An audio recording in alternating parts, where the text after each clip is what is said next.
Notas preliminares al Antiguo Testamento.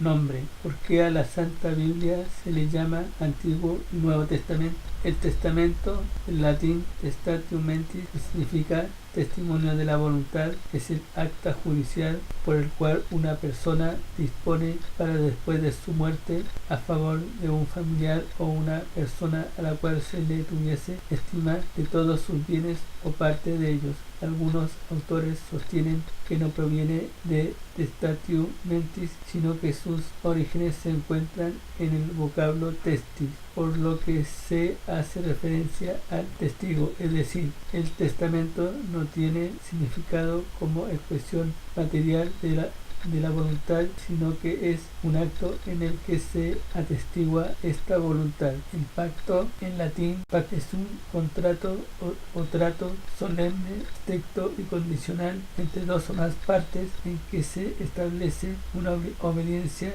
al cumplir uno o varios acápites establecidos en un contrato formal y en que ambas partes se comprometen a ejecutar ciertas acciones y a recibir retribución de la otra parte por su cumplimiento.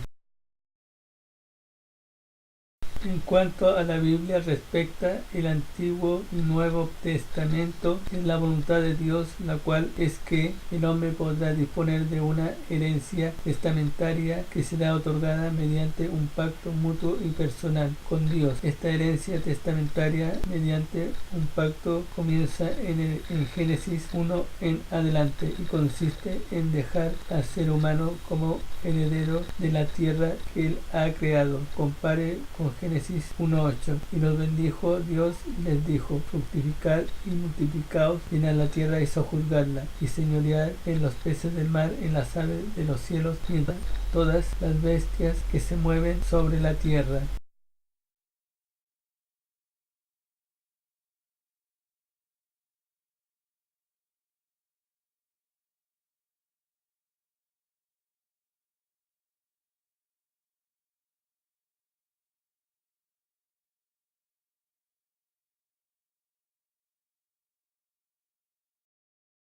Pero debido a que la condición de heredar la tierra era a través de un pacto de obediencia, el hombre fue destituido de esa herencia por su desobediencia, por lo cual Dios tuvo que modificar ese pacto. En la Biblia tenemos diferentes tipos de pactos, pero todos ellos hechos a través de un sacrificio y derramamiento de sangre de animales. En el Antiguo Testamento, con Caín y Abel hasta los descendientes de Seth, que pecaron y tomaron mujeres paganas, y la tierra se corrompió totalmente, quedando solo Noé y su familia. Luego vino el pacto con Abraham. Compare con Génesis 12, 1 al 3. Pero Jehová había dicho a Abraham: vete de tu tierra y de tu parentela y de la casa de tu padre, a la tierra que te mostraré. Versículo 3. Y haré de ti una nación grande y te bendeciré y engrandeceré tu nombre y serás bendición. Versículo 3. Bendeciré a los que te bendijeren y a los que te maldijeren maldeciré. Serán benditas en ti todas las familias de la tierra. Nótese que acá la condición para heredar esa tierra era que Abraham dejara su tierra natal, dejara a su parentela, para poder ir y heredar la tierra que Dios le ofrecía. Luego vino el pacto mosaico con la ley, debido a que el pueblo rehusó tratar directamente con Dios, por lo que Dios trató con ellos mediante la ley de Moisés. Finalmente tenemos el pacto neotestamentario, el cual hace nulo el antiguo pacto, reemplazándolo por el nuevo, que es mediante la sangre de Cristo. Este sacrificio es de acción sempiterna, ya que es justo y perfecto. Es justo porque Dios puso y castigó los pecados de la humanidad en la persona de su Hijo unigénito Jesucristo. Es perfecto porque no hay ninguna desobediencia en Jesucristo, como hay en toda la humanidad desde Adán. En un sentido amplio podemos decir que el Antiguo Testamento expone los convenios de Dios con su pueblo terrenal Israel bajo la ley, y que el Nuevo Testamento es el de los tratos de Dios con su pueblo celestial, la Iglesia, bajo la gracia. Amén.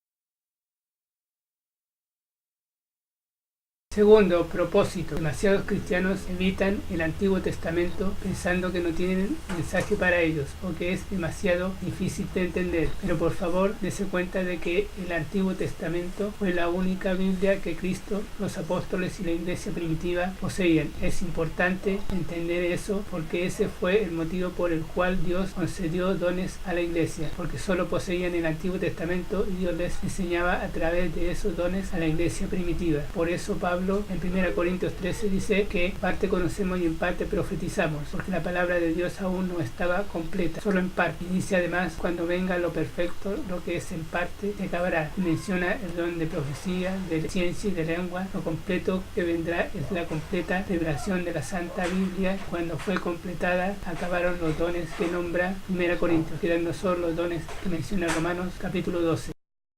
Cuando Pablo se refiere a las escrituras, pensaba en los libros del Antiguo Testamento. En los escritos del Nuevo Testamento se cita o se hace referencia prácticamente a cada libro del Antiguo Testamento, excepto el de Esther. Considere el propósito cuádruple de los escritos del Antiguo Testamento. A. Fundación. No tendríamos información concerniente al origen del universo, del hombre, del comienzo del pecado, el nacimiento de la nación hebrea, ni de los propósitos de Dios para el mundo si no fuese por el Antiguo Testamento. Cada doctrina del Nuevo Testamento se originó en la historia del Antiguo Testamento. Es necesaria una comprensión del Antiguo Testamento para interpretar correctamente el Nuevo Testamento.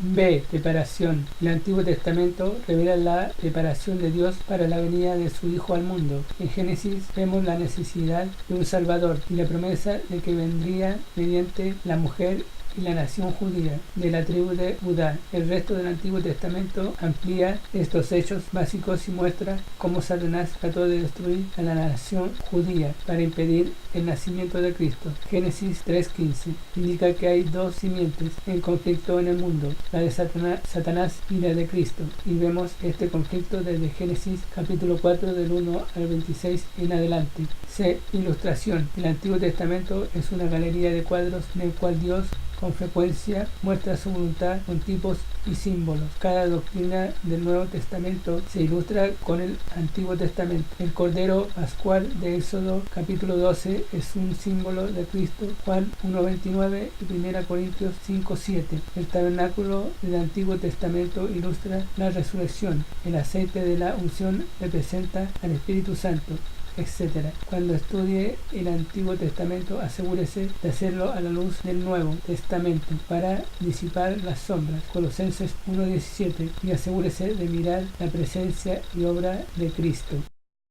D. Demostración. El Antiguo Testamento es un libro práctico, mostrando los fracasos y éxitos del pueblo de Dios. Vemos a Dios mostrando su poder en la vida de las personas, pero también vemos lo que el pecado y la incredulidad les provocan. Dios anotó esos pecados y éxitos para nuestro beneficio. 1 Corintios 10:11. Al ver a hombres como Abraham, Moisés, David sobreponerse por fe a sus problemas, tenemos consuelo y esperanza. Romanos 15:4. Las oraciones de los salmos y los consejos prácticos de Proverbios pueden ayudarnos en nuestra vida diaria si confiamos y obedecemos. El doctor Griffith Thomas, en su excelente libro Métodos de Estudio Bíblico, sugiere que el Antiguo Testamento es un libro de 1. Profecías no cumplidas, 2. Ceremonias no explicadas y 3. Deseos insatisfechos. En el Nuevo Testamento tenemos el cumplimiento de estas profecías, la explicación de estas ceremonias y la satisfacción de estos anhelos.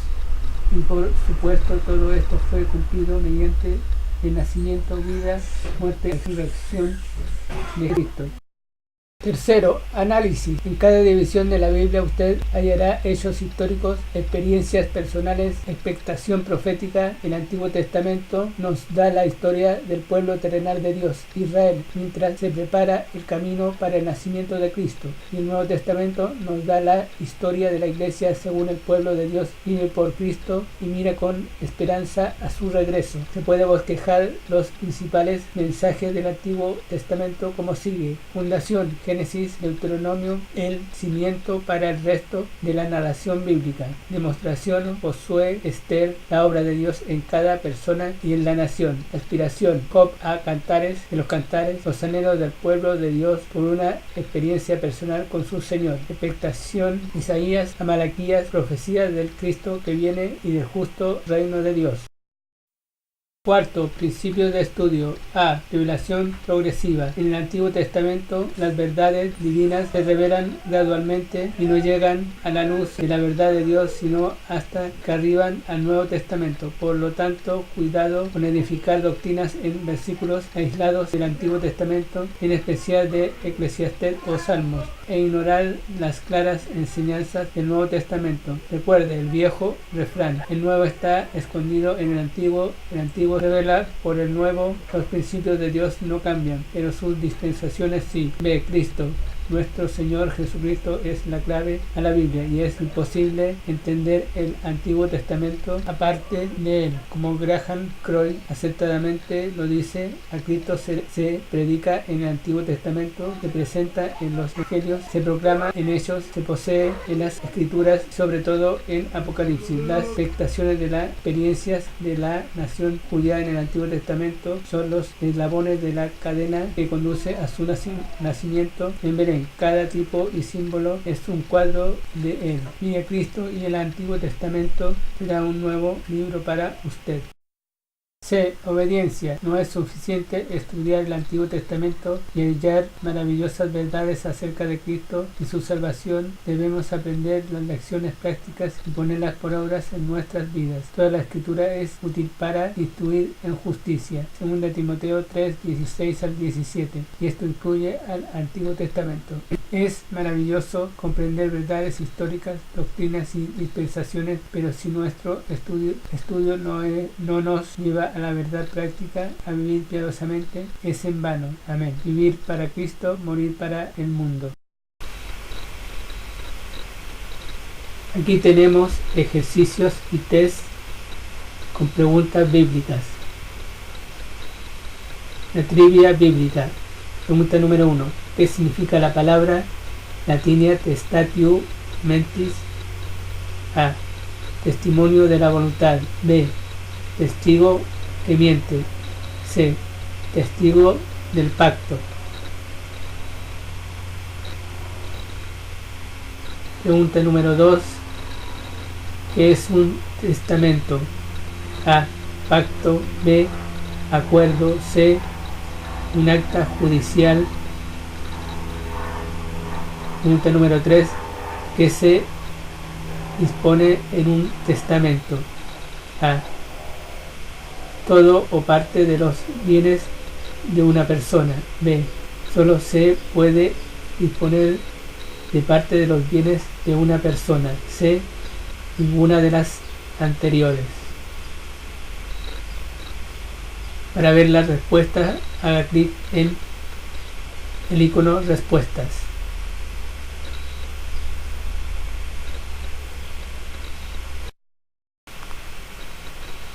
Pregunta número 4. ¿Cuándo se puede disponer de los bienes de una persona en un testamento? A. Estando en vida la persona. B. Después de la muerte de la persona. C. En el momento que uno mismo lo desee. Pregunta número 5. ¿Por qué profeta dijo lo siguiente? Por tanto, el Señor mismo os dará señal. Y aquí la Virgen concebirá y dará a luz un hijo y llamará su nombre Emmanuel, Dios con nosotros. A. Isaías. B. Miqueas. C. Nahum. Pregunta número 6. ¿En cuántas monedas vendió Judas a Jesús? A. Por 30 monedas de plata. B. 30 talentos. C. 30 dracmas.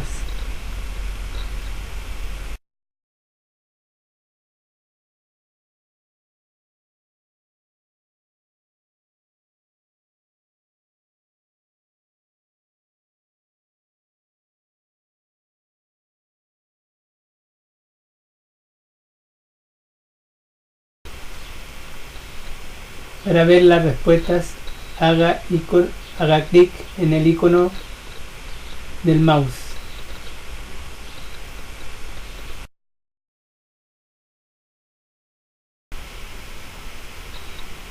El que cree en mí, como dice la escritura, de su interior correrán ríos de agua viva. Juan 7:38.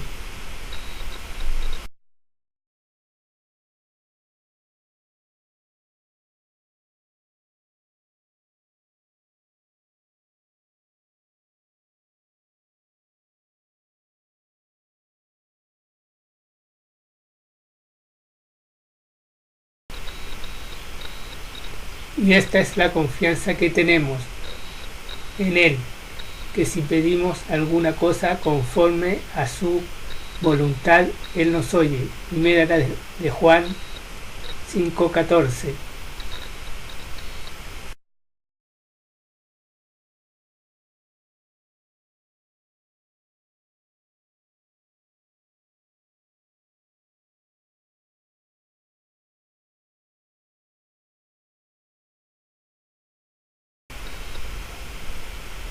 Cosas que ojo no vio, ni oído oyó, ni han subido a corazón de hombre, son las que Dios ha preparado para los que le aman. 1 Corintios 2:9.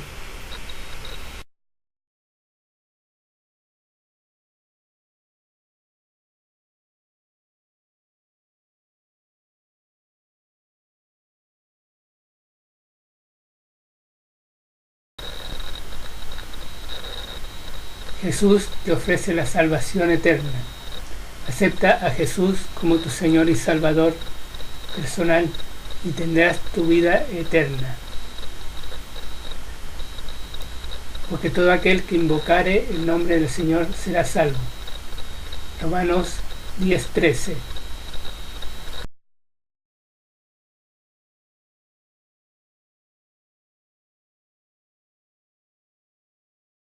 Cada gota de sangre que Jesús derramó en la cruz fue por mí y por ti.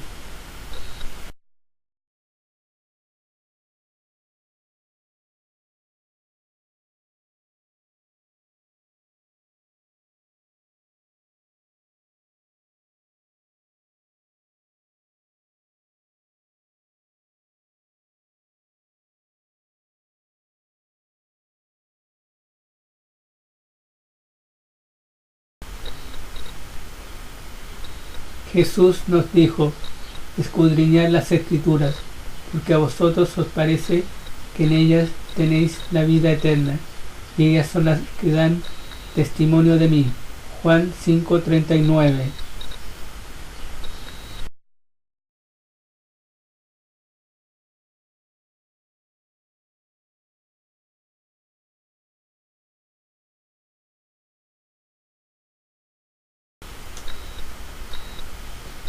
Mas, ¿qué dice? Cerca de ti está la palabra, en tu boca y en tu corazón. Esta es la palabra de fe que predicamos, que si confesares con tu boca que Jesús es el Señor, creyeres en tu corazón que Dios le levantó de los muertos, serás salvo. Porque con el corazón se cree para justicia, pero con la boca se confiesa para salvación. Romanos 10, versículos del 8 al 10. Confieso mis pecados y reconozco que he vivido solo para mí mismo. Sálvame, Jesús, y perdóname. Desde ahora decido seguirte y obedecer tu palabra. Amén. Si usted oró de esta manera y de todo corazón, lo felicito. Siga y obedezca al Señor Jesucristo.